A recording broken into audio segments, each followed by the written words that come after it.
Hello everyone, my name's Iman. Welcome back to my YouTube channel. Today, we're going to continue our lecture on the first law of thermodynamics, and we've made it to the third objective, which is about enthalpy. Now, a lot of the chemistry we do is roughly under constant pressure. So think about an open beaker or flask that's vented to the room. The conditions there are under constant pressure. For this sort of scenario, we want to ask, what exactly is the heat you measure at constant pressure? In this objective, we're going to analyze a gas that undergoes an irreversible expansion against a fixed external pressure. I'm going to start from the first law, and I'm going to walk through all of the algebra out loud. From the first law, we know that the change in internal energy equals heat added to the system plus work done on the system.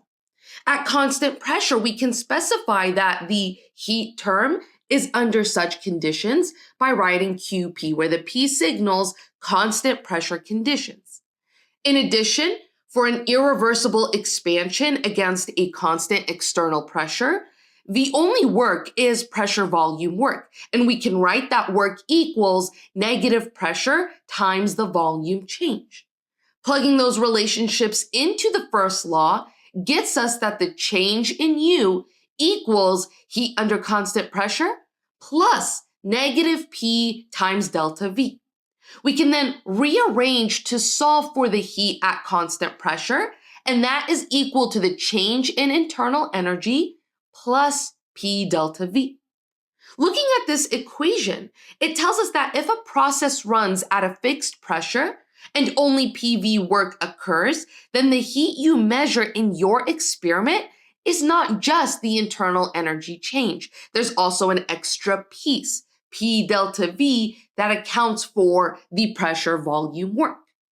That observation motivates a new state function that packages the internal energy piece and the pressure volume piece together.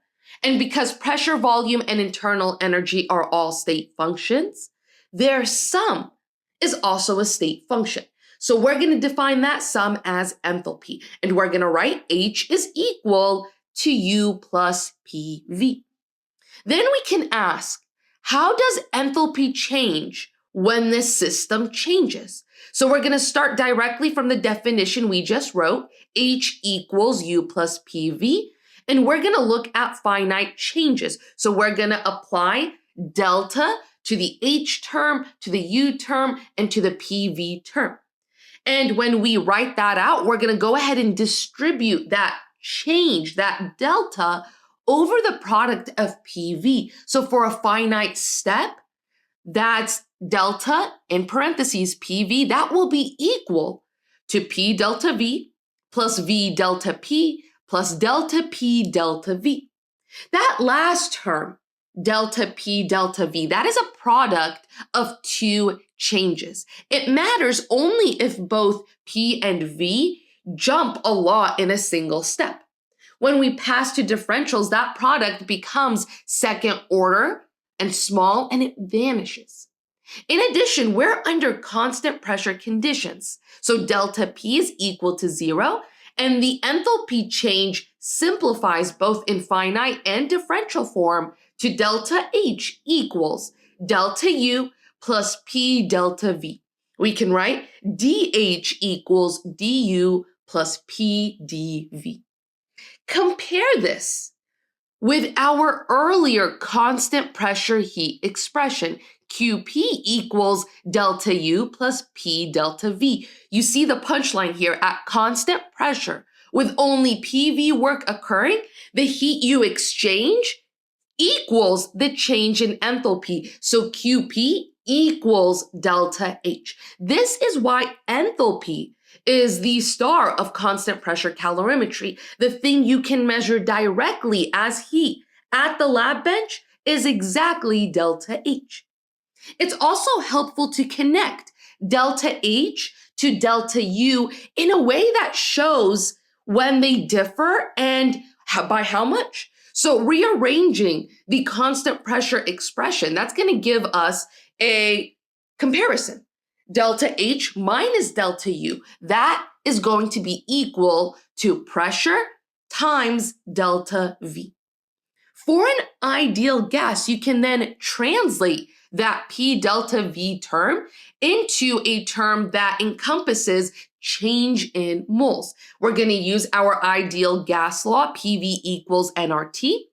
At constant temperature, that's going to give us that P delta V is equal to RT delta N. So at constant temperature for ideal gases, we can then write that the difference between change in enthalpy and change in internal energy, that will be equal to the change in the number of moles multiplied by the ideal gas constant multiplied by temperature. And here, delta N is the change in the total moles of gas between initial and final states. Products minus reactants for a reaction. Now, two quick consequences flow from that. The first is if no gas moles are created or destroyed, that means that delta N is equal to 0. And that means delta H minus delta U is equal to 0. And that allows us to reach the conclusion that the change in enthalpy is approximately equal to the change in internal energy under these conditions. This is often the case for condensed phase processes where volumes hardly change.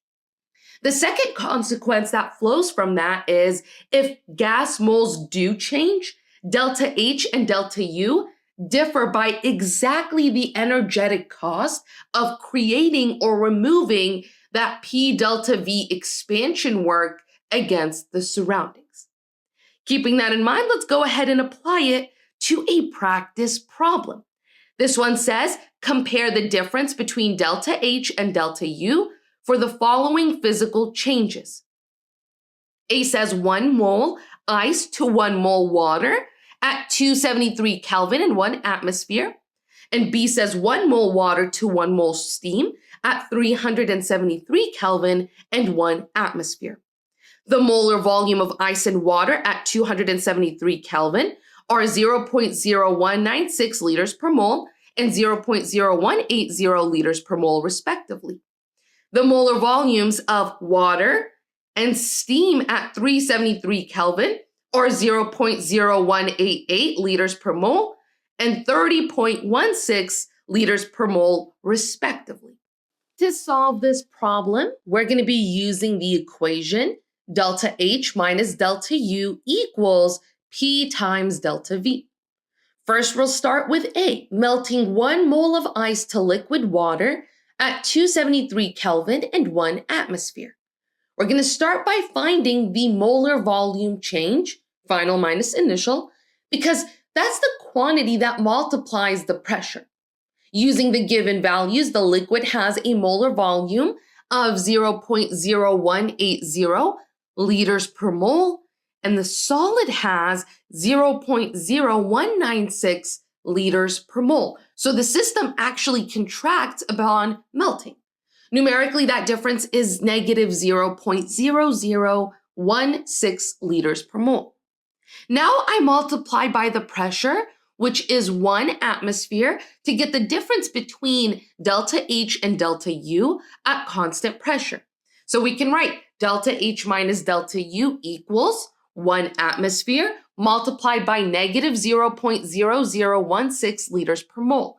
That is equal to negative 0.0016 liters times atmosphere per mole.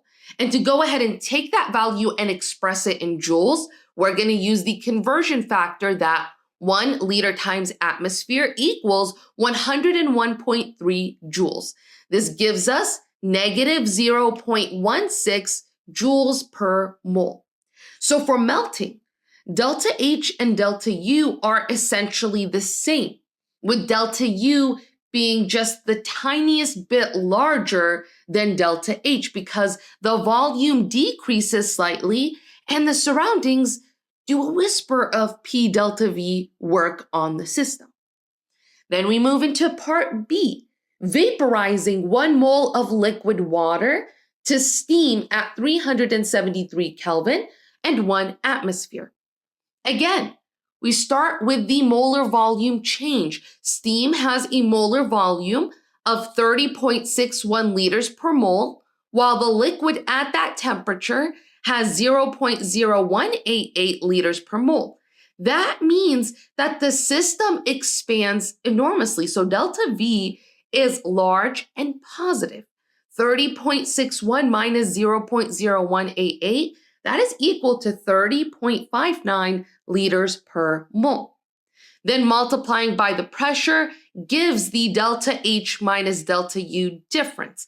1 atmosphere multiplied by 30.59 liters per mole is equal to 30.59 liter times atmosphere per mole. Converting to joules, we're going to get about 3.10 times 10 to the 3 joules per mole.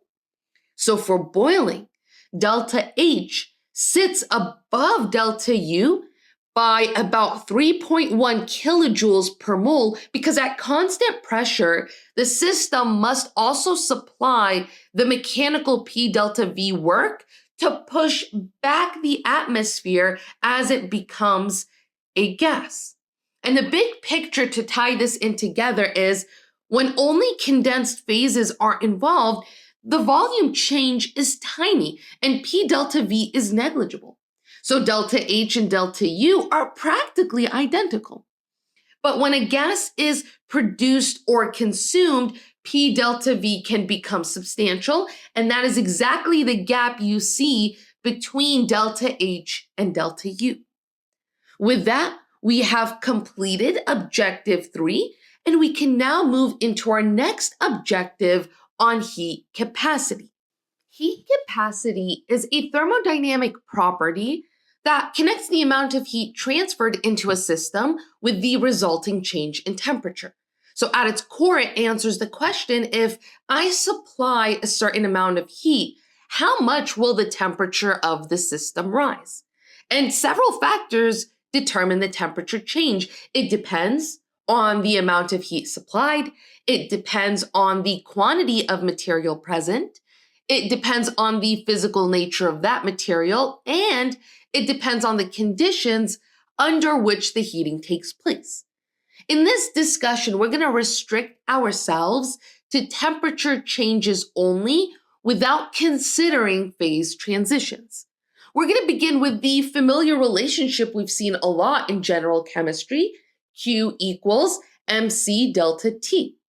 Here, Q is the heat transferred, m is the mass of the sample, lowercase c is the specific heat capacity, and delta T is the change in temperature. The specific heat capacity tells us how much energy is required to raise 1 gram of the substance by 1 Kelvin. Often it's more convenient, however, to write this relationship using the total heat capacity of the system, and that's written as capital C.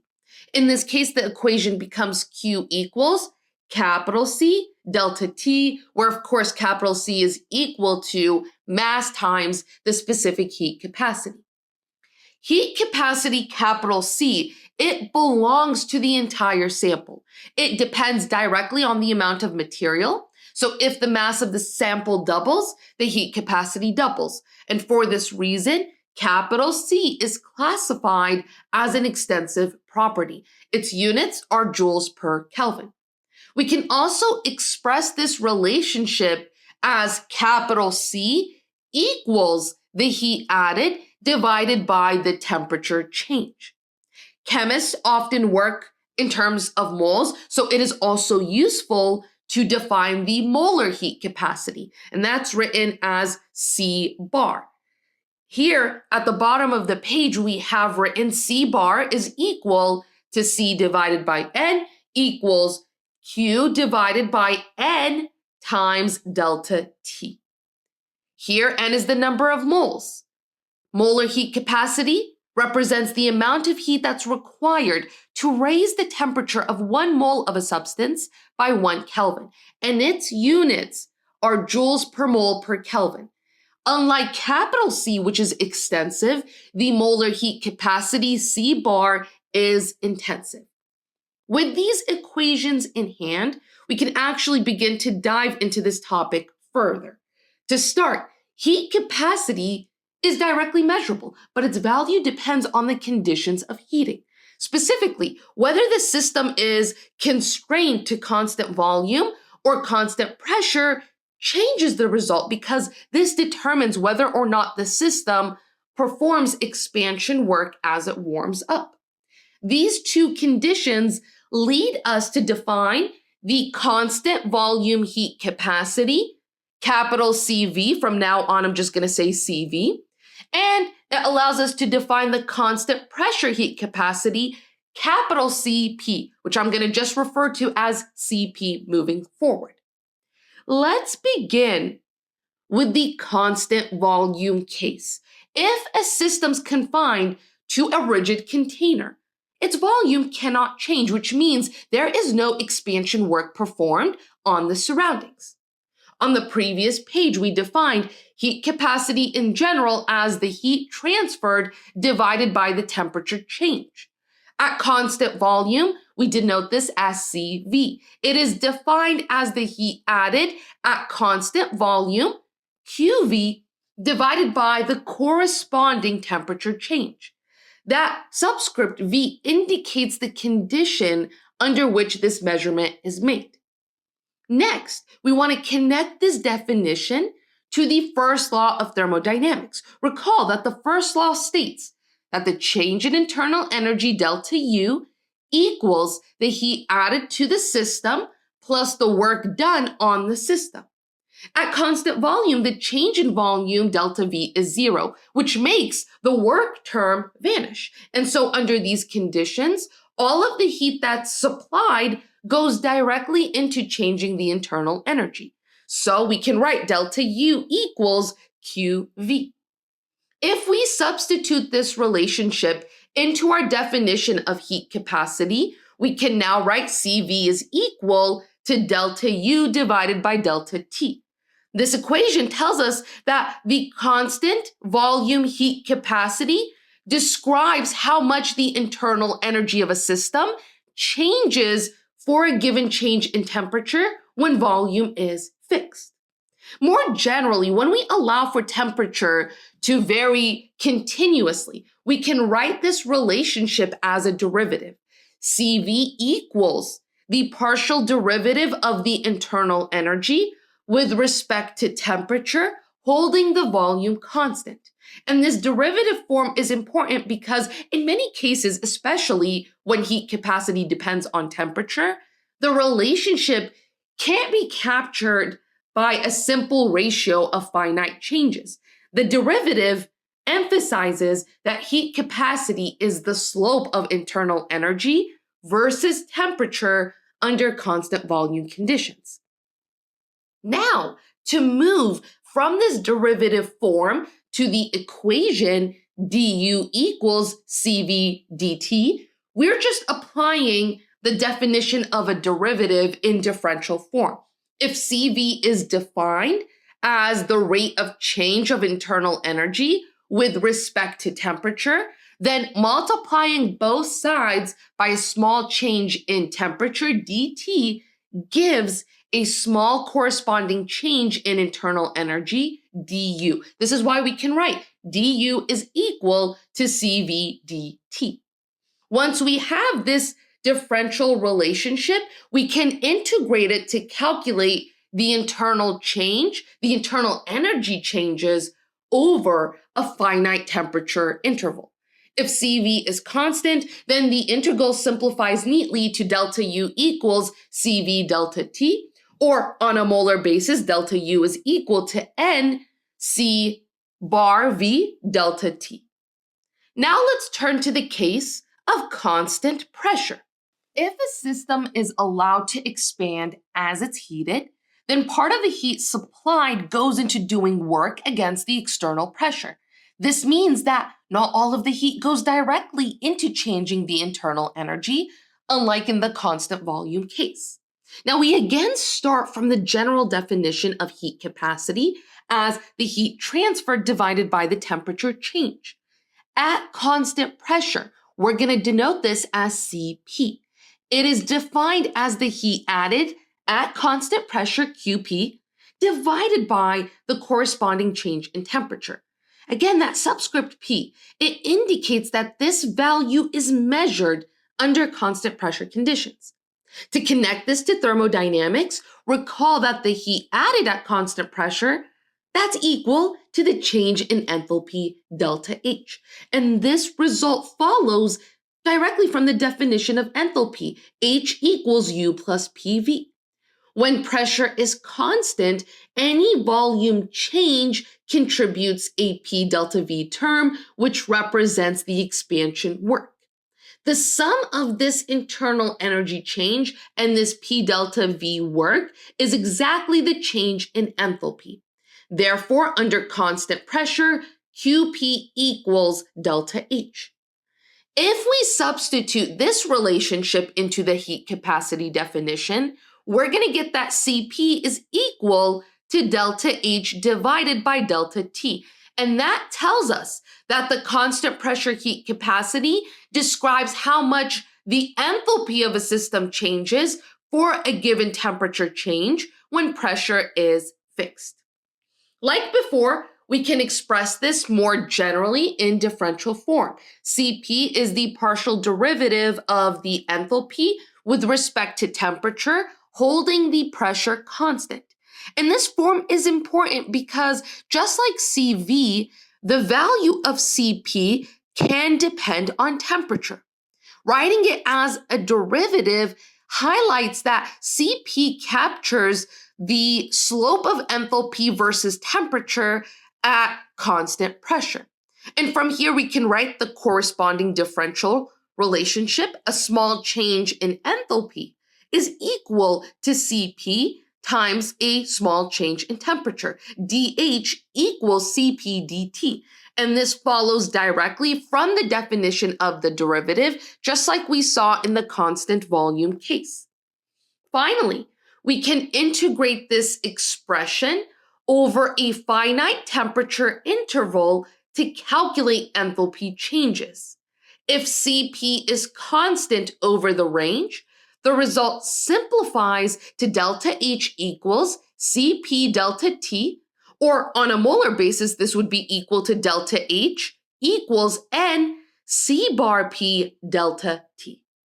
Now that we've defined both Cv and Cp, and we've connected them to internal energy and enthalpy respectively, the next question is, what actually determines the values of these heat capacities? And to answer this, we have to shift from the thermodynamic level to the molecular level. We're going to start with the simplest case, an ideal monatomic gas like helium or neon. The internal energy of this kind of gas is purely kinetic, and it comes only from translational motion of the atoms. From kinetic theory, we know that the average translational energy per mole is 3/2 times the gas constant times the temperature. If we take the derivative of this energy with respect to temperature at constant volume, we get the molar heat capacity at constant volume. The result is 3/2 times the gas constant, and that's going to have a numerical value of 12.47 joules per mole per Kelvin. And this matches experimental observations really, really well for monatomic gases. For molecules, however, the situation gets more complicated. So unlike single atoms, molecules are going to have additional ways to store energy. Beyond translational motion, molecules can rotate, they can vibrate, and at higher energies, their electrons can actually be excited. And each of these forms of motion contributes to the energy of the system and therefore contributes to the heat capacity. According to quantum mechanics, each of these modes of motion, translational, rotational, vibrational, and electronic, they are all quantized. That means the molecule can only occupy discrete energy levels for each type of motion. For translation, The energy levels are actually so closely spaced that at any reasonable temperature, they can be treated as a continuum. This is why translational motion always contributes fully to the heat capacity. But then for other motions, it's a little different. For rotation, the spacing between energy levels is larger than for translation, but still small enough that at room temperature, many rotational states are still accessible. Thus, rotational motion typically contributes as well. For vibrational energy levels, they're spaced much farther apart, often with gaps corresponding to thousands of joules per mole. At room temperature, thermal energy is usually not sufficient to excite most vibrational modes, so their contribution to heat capacity is limited. As the temperature increases, however, vibrational modes become accessible and the heat capacity rises. Finally, electronic excitations, they require even larger energy gaps, far beyond what is available at ordinary temperatures. So electronic contributions to heat capacity are negligible except at very, very high temperatures. Now, the diagram you see here of energy levels, it highlights this hierarchy. Electronic transitions are separated by very large gaps. Vibrational transitions are smaller but still significant. Rotational transitions are much closer together, and translational levels are effectively continuous. So what does all of this mean for heat capacity? When a system absorbs heat, that energy is distributed into whatever molecular motions are thermally accessible at that given temperature. Translational and rotational motions are almost always active, so they consistently contribute to heat capacity. Vibrational modes contribute only when the temperature is high enough to excite them. This is why measured molar heat capacities for diatomic and polyatomic molecules are larger than those for monatomic gases, and why heat capacities tend to increase with temperature. At the heart of this distribution of energy lies the Boltzmann distribution law. And the Boltzmann expression tells us the relative population of molecules in two different energy levels. Specifically, the ratio of the population in a higher energy level to that in a lower one, that's equal to an exponential factor involving the energy gap and the thermal energy KBT. If the energy gap is small compared to KBT, then the exponential is closer to 1, meaning many molecules can access the higher state. But if the gap is large compared to KBT, then the exponential is very small and almost all molecules remain in the lowest state.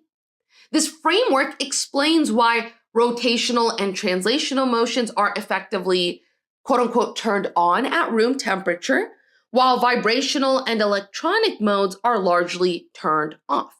It also shows how heat capacity is not simply a fixed property, but it reflects the range of molecular motions that are energetically accessible at the temperature of interest. This is why it was so important for us to have written that delta U is the integral of CV dt, and that delta H is the integral of CP dt, because it allows us to capture the temperature dependence of heat capacity.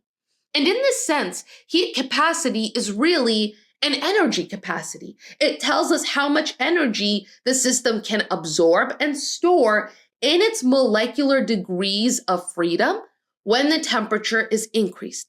And by understanding the microscopic basis, translation, rotation, vibration, and electronic excitation, we're able to gain a much deeper appreciation of why heat capacities take the values they do and why they change with temperature. At this point, it's natural to ask how the constant volume and constant pressure heat capacities are related. And to make this comparison, we're going to work with the thermodynamic definition of enthalpy. Recall that enthalpy is defined as H equals U plus PV. For an ideal gas, we can replace the PV term with nRT, and that gives us H equals U plus nRT. Now let's consider an infinitesimal change in temperature. The corresponding change in enthalpy is the differential dH equals du plus dnRT. Since the number of moles and the gas constant are fixed, the differential of nRT is simply nR dt. So therefore, we can write dH equals du plus nR dt. At this point, we're going to use the relations we developed earlier. At constant pressure, the differential change in enthalpy is given as dH equals Cp dt. At constant volume, the differential change in internal energy is given as du equals Cv dt. Substituting both of these expressions into the equation is going to yield Cp dt equals Cv dt plus nR dt. And then we can go ahead and we divide by dt because every term has dt in it. So when we divide by dt, we get that Cp equals Cv plus nR. And this expression shows that the constant pressure heat capacity is always larger than the constant volume heat capacity by an amount equal to nR. And the reason is straightforward. At constant pressure, the system not only requires energy to raise its temperature, but also must supply expansion work to the surroundings. On a molar basis, we can go ahead and divide through by the number of moles, and so the relationship becomes C bar P minus C bar V equals R. This is an important and widely used result for ideal gases. It emphasizes that the difference between the two heat capacities is universal. It depends only on the gas constant and not on the chemical identity of the gas. Now that we've talked in depth about heat capacities, let's tackle some practice problems. We're going to start with this one, which asks us to calculate the changes in internal energy and enthalpy for heating 55.4 grams of xenon from 300 Kelvin to 400 Kelvin. Assume ideal gas behavior and that the constant volume and constant pressure molar heat capacities are temperature independent. To solve this problem, we need a plan. Xenon is a monatomic gas, and to an excellent approximation, it behaves ideally under these conditions.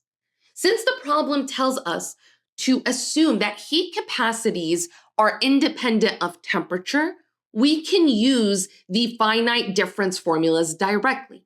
That means the change in internal energy is equal to the number of moles multiplied by the molar CV multiplied by the change in temperature.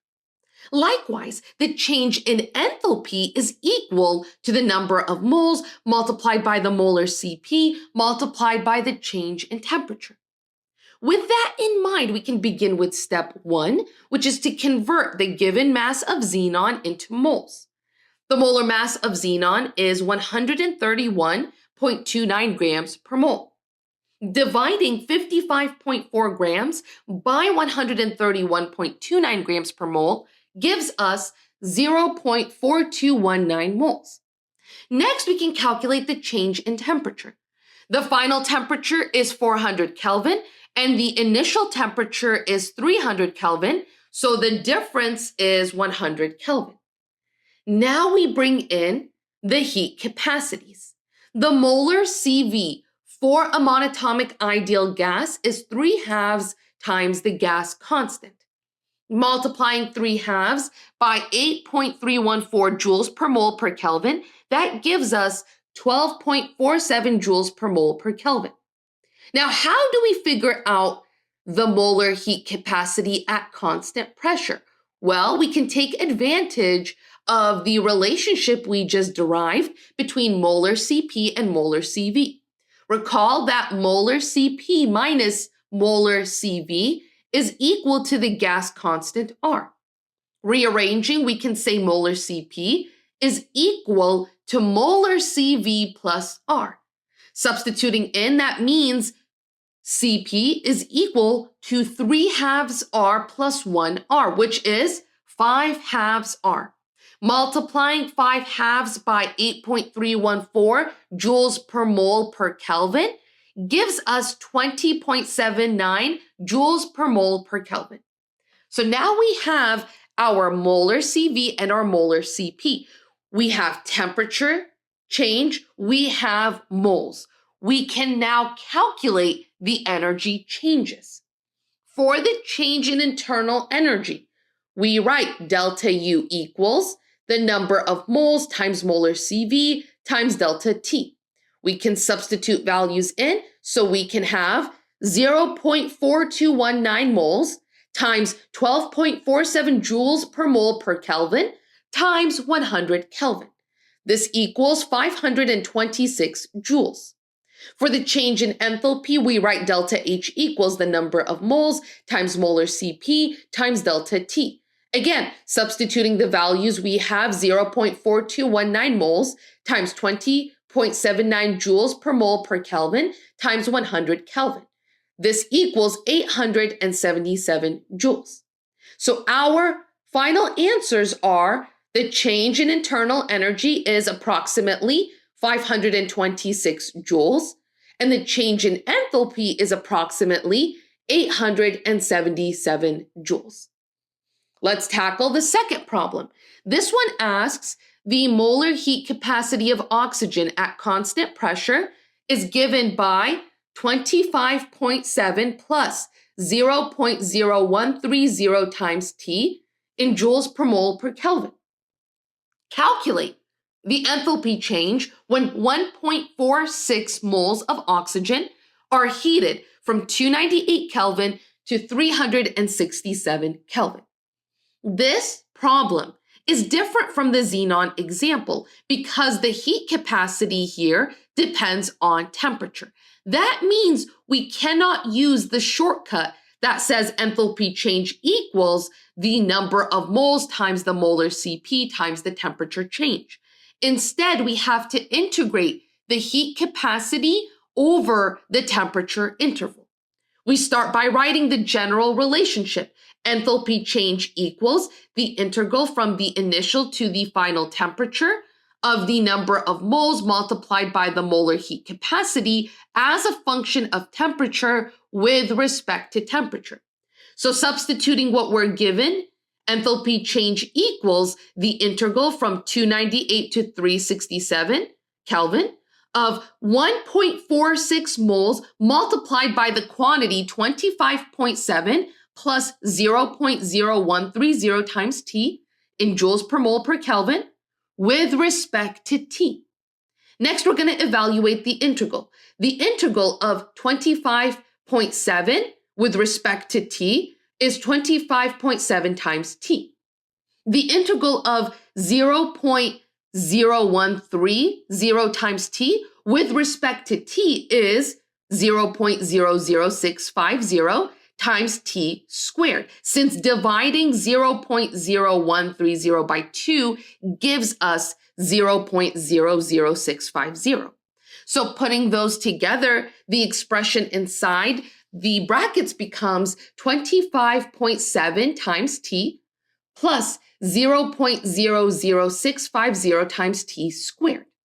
Now we evaluate this expression at the upper and lower limits and take the difference. So at 367 Kelvin, we have 25.7 times 367 plus 0.00650 times 367 squared. At 298 Kelvin, we have 25.7 times 298 plus 0.00650 times 298 squared. Subtracting the lower value from the upper value gives the change per mole in joules per Kelvin times Kelvin, which simplifies to joules per mole. Multiplying by 1.46 moles converts this to total joules for the sample.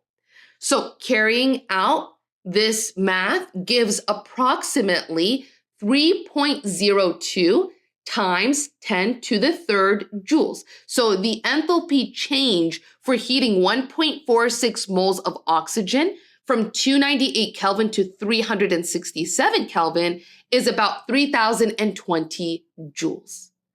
With that, we've completed both practice problems, and now we can move into our next objective on gas expansions. In this objective, we're going to look at two important types of expansions, isothermal and adiabatic, and we're going to see how they differ in terms of energy transfer. In this objective, there's going to be a lot of math, a lot of algebra, and I'm going to try to go as slow as possible so that we can keep up. However, I feel like it's worth ending the lecture here for now so that we can really dive into gas expansions in a lot of detail without making this video too long. So for now, that's all. In the next part, we're going to cover gas expansions, and also we'll discuss calorimetry. I hope so far this has been helpful. Please let me know if you have any questions, comments, concerns down below. Other than that, good luck, happy studying, and have a beautiful, beautiful day.